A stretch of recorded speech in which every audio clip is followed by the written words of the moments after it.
Hi guys! So for today's video, naku naman guys, tinanghali ako ng gising.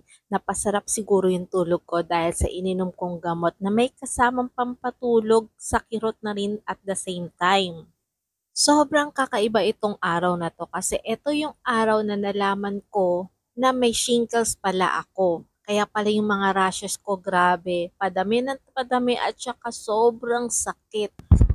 Paggising ko ng mga time na yan ay hindi pa masyadong sumasakit yung mga rashes ko kasi siguro sa ininom kong gamot kagabi kaya ako nakatulog agad. Kaya yun, kahit sobrang antok na antok pa yung mga mata ko dyan, talagang pinilit ko talagang gumising at kumilos dahil sinasamantala ko habang hindi pa masakit yung rashes ko.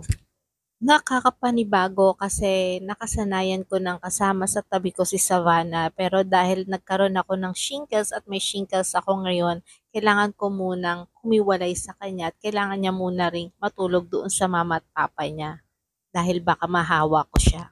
Habang nag-aayos ako dyan ng mga damit sa aking aparador, syempre nag-iisip ako ano yung mga susunod kong gagawin. Gusto kong maging parang productive ngayong araw na to kahit sobrang kirot ng sugat ko.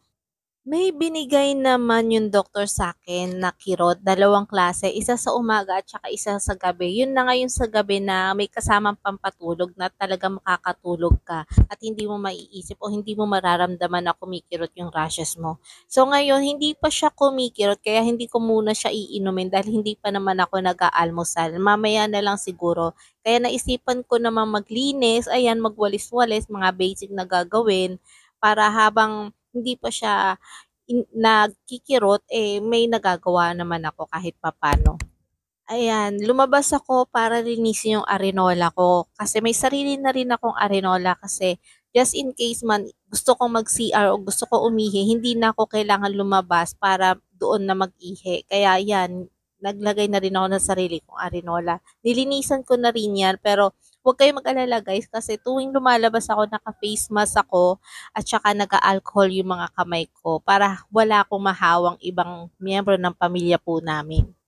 Ang liit lang ng space ko pero parang feeling ko ang hirap magwalis kapag ganitong napakaliit ng space. Pero kahit papaano naman, eh, konti na lang mga gagawin mo kapag maliit talagang space mo. Yun talaga yung pinaka advantage niyan. Iyan na nga guys, mag-aalmusal na ako or at the same time magtatanghalian na rin kasi tanghali na nga ako nagising. Kaya parang brunch na yung magiging mangyayari nito, yung mga kakainin ko niyan ay parang breakfast at saka pang lunch na rin.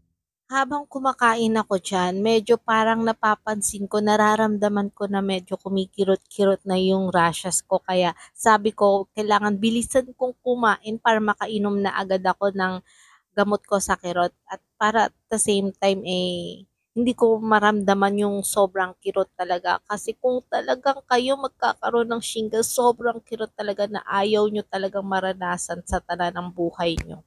Habang kumakain ako diyan, nag-iisip ako ano yung mga susunod kong gagawin. Tapos na akong maglinis ng arenola ko. Tapos na akong magligpit ng higaan ko.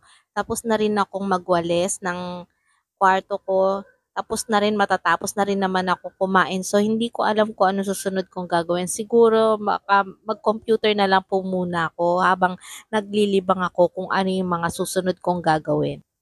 Nung pandemic, kasagsagan ng COVID, hindi ko, never ko talagang naranasang ma-isolate. Yun lang talaga kung kailang wala ng pandemic.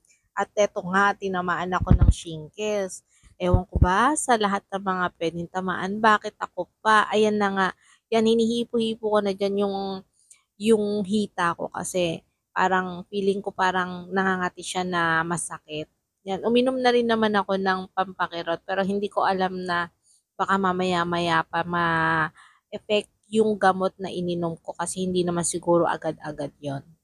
Ayan guys, parang nararamdaman ko na na kumikirot na pero hinililibang ko na lang yung sarili ko para hindi ko maisip na sobrang kirot niya talaga. Parang yung isip ko inilalayo ko doon sa kirot na nararamdaman ko, doon sa may hita ko.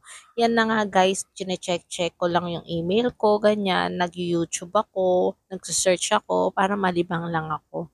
Habang ginagawa ko yan guys, syempre nag-iisip ako, ano kayong mga susunod kong gagawin after ko gawin na itong mag-computer. Naisipan ko guys na isip na ko ano susuotin ko dahil gusto ko ng maligo maya-maya, maliligo-ligo na ako dahil kailangan kong hugasan ng sabon yung aking sugat at kailangan ko na rin siyempre maligo dahil nangangamoy na talaga ako. Di bali ako lang naman nakakaamoy sa sarili ko pero siyempre kailangan ko na talaga lang maligo kasi siyempre kailangan ko linisin yung sugat, di ba?